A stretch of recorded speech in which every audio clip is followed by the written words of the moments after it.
Ku awali pagiku dengan senyuman. Balik lagi di Kementerian Bereaksi. Kali ini kita akan menonton film Indonesia Iya, betul sekali. yang akan tayang pada 23 April 2026 Betul. yang disutradarai oleh Regas Muteja. Ini adalah film ketiganya Iya, film panjang ketiganya dan kita menonton film Para Perasuk. wes Tentang kesurupan ya. Di sini Dibintangi oleh banyak cast ya. ada Anggun Cipta sebagai Guru Asri, Angga Yunanda sebagai Bayu, ada Maudy Ayunda sebagai Laksmi, ada Ciko Kurniawan sebagai Pawit, ada Brian Domani sebagai Ananto, ada Indra Birawo sebagai bapaknya Bayu ada Ganindra Bimo sebagai Fatri, atau orang Wanaria dan dan lain-lain. lain-lain. Jadi cerita Para Perasuk ini membahas tentang sebuah pesta sambutan yang biasa dilakukan di Desa Latas. 2 jam dari Jakarta. Iya, gitu. Nah, pesta sambutan ini tuh jadi warga itu kayak Disuguhi oleh hiburan kerasukan. Orang kerasukan tapi bukan kerasukan jin, bukan kerasukan iblis tapi kerasukan roh binatang. Jadi kayak kadal, bulus, bulus, ada macan, semut, ya kan. Nah, ini tuh kancil. hiburan. Kenapa sih bisa disebut hiburan? Pesta sambutan atau kerasukan roh ini nih, mereka tuh bisa dibawa ke alam lain, terus mereka merasakan sebuah kenikmatan gitu loh. Jadi di luar realitas dunianya gitu. Jadi si yang Sabet dipukulin nggak ngerasa sakit. nggak ngerasa sakit. Nah, yang merasukinya itu adalah para perasuk Iya. atau yang mainin alat musiknya musik, ya. gitu. Macam ada yang mainin trompet, Ada yang mainin main gitar, ada yang mainin drum, gendang. tam-tam gitu. Nah, itulah mereka Macam-macam. tugasnya untuk memberikan kenikmatan. Kenikmatan itu lewat musik mereka itu, dari pikirannya mereka tuh menciptakan kayak jadi kayak dipukulin tapi dipijet, ya Iya. kan? Terus misalkan loncat-loncat jadi kayak terbang gitu, jadi makan madu kayak gitu-gitu. Tapi harus fokus juga tuh. Iya, Jadi benar. jangan sampai ke distract sama sesuatu. Iya. Nanti khayalannya juga bakal ganti gitu Nah, karena kan. itu bisa juga menyakiti orang Si para perasuk, si pelamunnya ya namanya. Lamunnya Pelamun tuh yang dirasukin. Di Desa Latas ini emang udah biasa tuh ngadain pesta sambutan ya. sabetan. Nah, terus ada tokohnya tadi kan Bayu, ada Ananto, ada Anggun ya. Ada Pawit. Nah, Anggun ini kan sebagai Bu Asri atau Guru Asri yang suka nyiptain dunia mimpi, dunianya ya. Jadi tuh dia tuh yang nyiptain khayalan tuh jadi warna-warni gitu kan. Masalah tuh dimulai ketika ada PT Wanaria yang mau ngegusur mengambil ya. alih tuh Yang desanya. mau beli lah istilahnya, beli tanah-tanah di situ. Mau dibeliin apartemen, Iya. rumahan. Terus salah satunya yang mau dibeli adalah mata airnya mereka, yang dimana mata airnya itu adalah tempatnya roh binatang tersebut ya. Iya.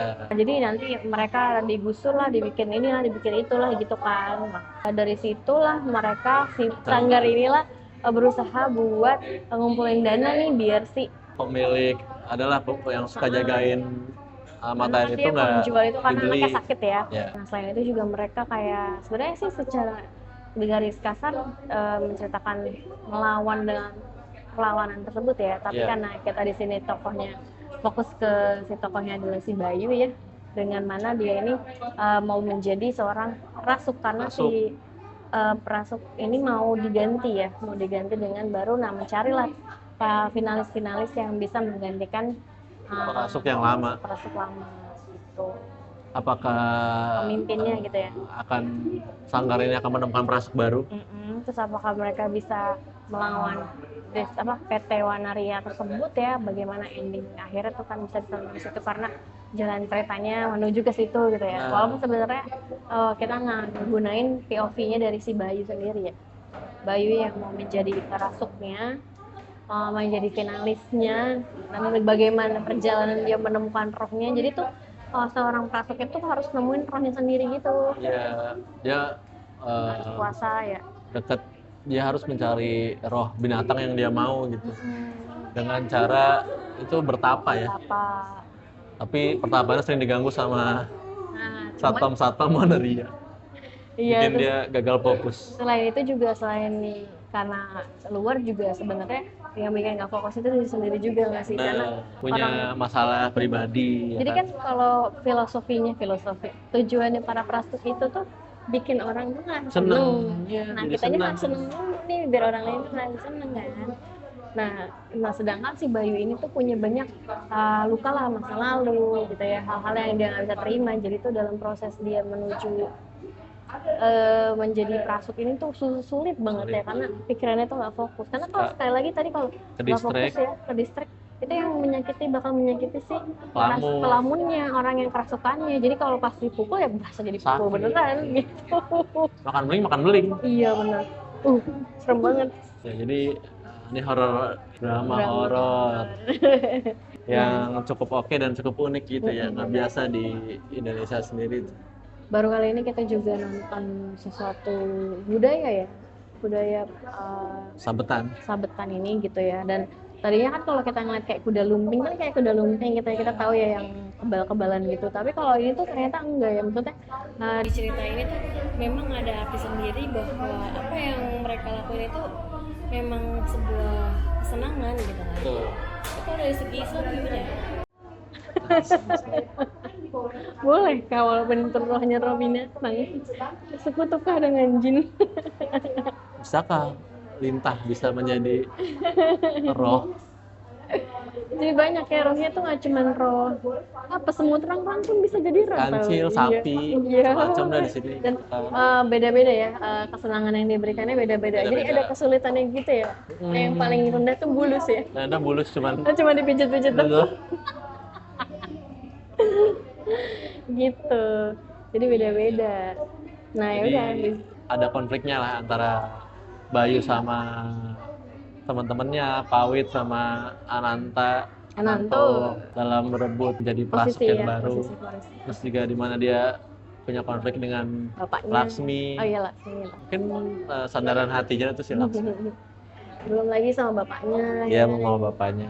Yang usahanya gagal mulu lah dan segala macem. Karena dia juga, rumah dia tuh mau dijual, dan bapaknya tuh tipikal yang kalau misalkan kita melihat dari sisi luar mungkin tidak bisa diandalkan ya, karena udah usahanya gagal mulu. Sekarang mau jual rumah yang ke Wanaria tadi gitu ya, terus mau ke Jakarta lagi, yang mana sebelumnya Bayu aja di Jakarta jadi manusia silver gitu.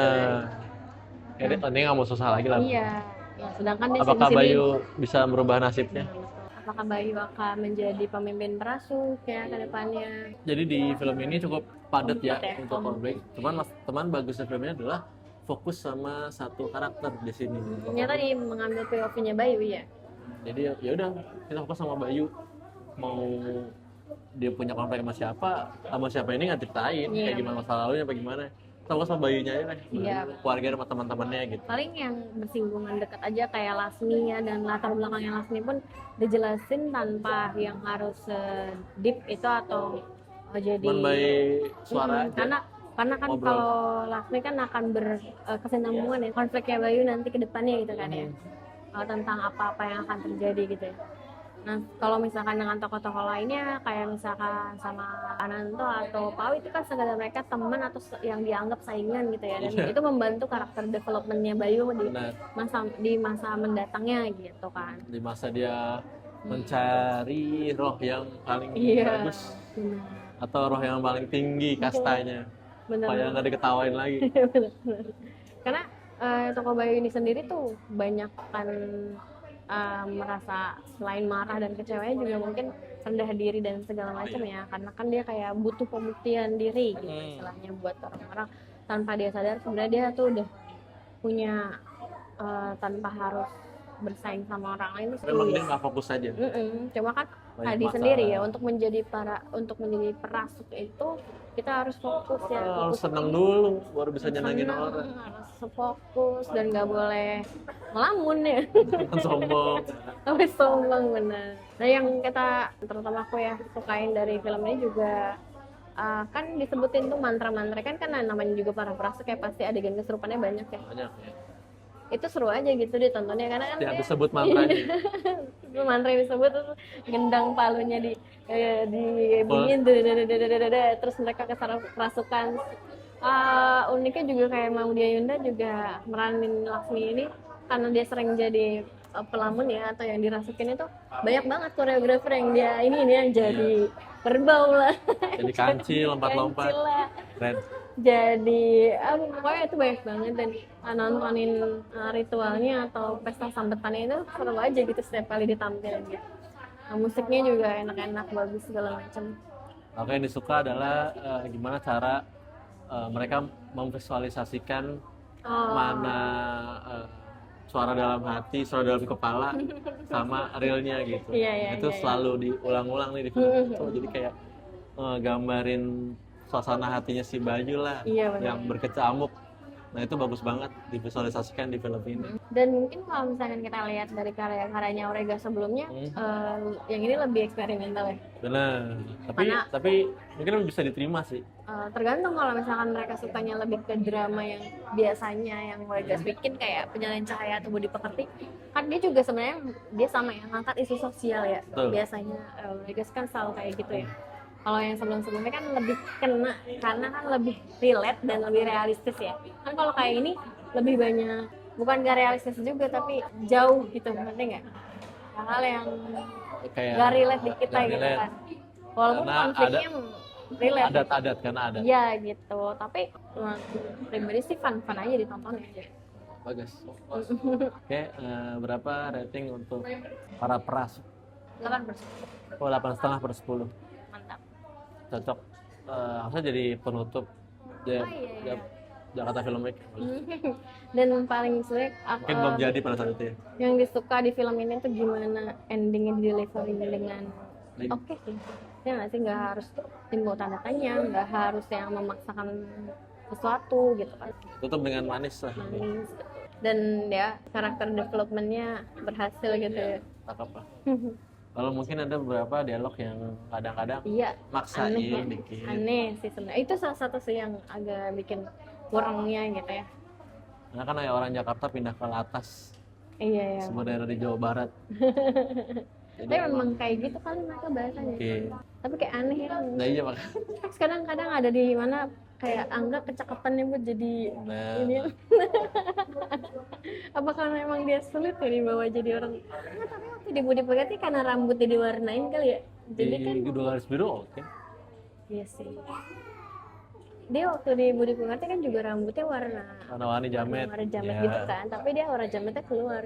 Ini mungkin enggak sih, tapi kalau dia lagi mainin trompetnya emang enggak, bagus-bagus aja. Kalau lagi dia ngobrol gitu, Iya kayak sih. gimana gitu ya. Mantap, kita support Uregas. Ini film ketiga yang sudah kita review. Betul. Emang kita reviewnya aja. Semuanya dong. Aku enggak, kan kamu sama siapa tuh? Oh iya. Itu autobiografi deh salah. Iya. Oke, gitu aja. Jangan lupa like, comment, dan subscribe. Sampai ketemu di konten gratis selanjutnya. Bye. Kejarlah